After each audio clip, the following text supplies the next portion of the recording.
করে আমাদের এই ভালো সময়টা আল্লাহ দিয়েছেন। একটা দীর্ঘ সময় আমরা জুলুম নিপীড়ন সহ্য করেছি এবং শত বাধা প্রতিকূলতার মতো যেখানে আন্দোলনের কর্মীরা হতাশ হননি, আল্লাহ সেই জন্যই আমাদেরকে সুন্দর একটি পরিবেশ দিয়েছেন। সম্মানিত ভাই, আমরা এখন স্বপ্ন দেখি আগামীতে কি হবে, আগামীতে ইসলামের শক্তি ক্ষমতা আসবে, ঠিক না বলেন? আলহামদুলিল্লাহ, 5ই আগস্টের পরবর্তী বাংলাদেশে মানুষ এখন স্বপ্ন ধারণ করছে যে আগামীর বাংলাদেশ অবশ্যই ইসলামপন্থীরা ক্ষমতায় আসবে। আমরা মনে করি আগামীর বাংলাদেশ আর কোন দখলবাজ, কোন চাঁদাবাজ, কোন দুর্নীতিবাদের স্থানে বাংলাদেশে হবে না ইনশাআল্লাহ। সুতরাং ইসলামী আন্দোলন রোপণ ভাইদেরকে সাহসিকতার সাথে আগামী নির্বাচনকে চ্যালেঞ্জ মনে করে শুধু আমাদের জন্য না, আমাদের মনে রাখতে হবে যদি আগামী নির্বাচনে ইসলামপন্থীরা ক্ষমতা আসতে না পারে, আধিপত্যবাদী শক্তির হাত থেকে এই দেশকে আমরা রক্ষা করতে পারবো না। যারা এই ক্ষমতা আসতে চান তারা মুসলেকা দিয়ে টিকা করে ক্ষমতা আসতে চায়। শুধুমাত্র ইসলামপন্থীরাই আমরা কখনো কারো সাথে আমরা আপোষ করিনি, আমরা আপোষ করব না। এই জন্য আজকে বহুমুখী চক্রান্ত হচ্ছে না, নানা প্রপাগান্ডা চালানো হচ্ছে।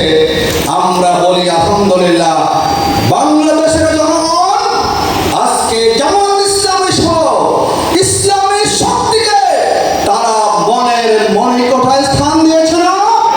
যে আন্দোলনের শক্তি মানুষের মন জয় করেছে, সেই আন্দোলনকে কোনো শক্তি স্তব্ধ করতে পারবে না। আসুন, ইতিমধ্যে আপনারা জেনেছেন, সবাই কাজ করছেন এই ঢাকা 11 সংসদীয় আসনে জামাত ইসলামী তার প্রার্থী ঘোষণা করেছে। এই দায়িত্ব আমার উপরে, আমানতের দায়িত্ব। নির্বাচনে জয় পরাজয় বড় বিষয় না। আমি মনে করি দায়িত্ব সংগঠন আমাকে দিয়েছে। এই জনপদে বিগত সময় আমরা যে সুযোগ পাই নাই, কাজ করতে পারি নাই, যতটুকু সময় আমাদের সামনে আছে, আমি একজন প্রার্থী হিসাবে, নমিনি হিসাবে, আপনার এই জনপদের সর্বোচ্চ শপথের কর্মী হিসাবে প্রতিটা সময় ক্ষণকে কাজে লাগিয়ে যাতে করে এই জনপদের প্রত্যেকটা ঘরে ঘরে ইসলামী আন্দোলনের দাওয়াত পৌঁছে সেই চেষ্টা আমাদের করতে হবে। মানুষ আমাদেরকে ভোট পরের বিষয়, আমাদের দায়িত্ব হচ্ছে এই অঞ্চলের কোন নারী পুরুষের কাছে ইসলামী আন্দোলনের দাওয়াত আমরা বাদ রাখবো না। একবার হোক, দুবার হোক, তিনবার হোক, প্রতিটা অলিতে গলিতে, প্রত্যেকটা ফ্ল্যাটে, প্রত্যেকটা বাসায় আমরা জানিয়ে দিব বাংলাদেশ জামাত ইসলামী একটা সুন্দর সমাজ চায়, মানবিক সমাজ চায়, কল্যাণ রাষ্ট্র চায়। আমরা একটা এমন রাষ্ট্র ব্যবস্থা চাই যেখানে কোনো বৈষম্য থাকবে না, দুর্নীতি থাকবে না। আমরা মনে করি মানুষের কাছে যদি আমরা সঠিকভাবে জামাতের মেসেজ পৌঁছাতে পারি যে আগামী বাংলাদেশ নিরাপদ থাকবে ইসলামী শক্তির কাছে, ঠিক না বলেন? আগামী বাংলাদেশ বৈষম্য মুক্ত হবে ইসলামপন্থীদের কাছে, আগামী বাংলাদেশের মাটি নিরাপদ থাকবে ইসলামী শক্তির কাছে। আসুন ভাইরা, আমরা যারা যেখানে আছি, আমরা আগামী নির্বাচনকে চ্যালেঞ্জ গ্রহণ করে এই বাগদার জনপদ একটা শহীদ জনপদ। বিগত আন্দোলনে অসংখ্য বাইরে ময়দানে জীবন দিয়েছেন।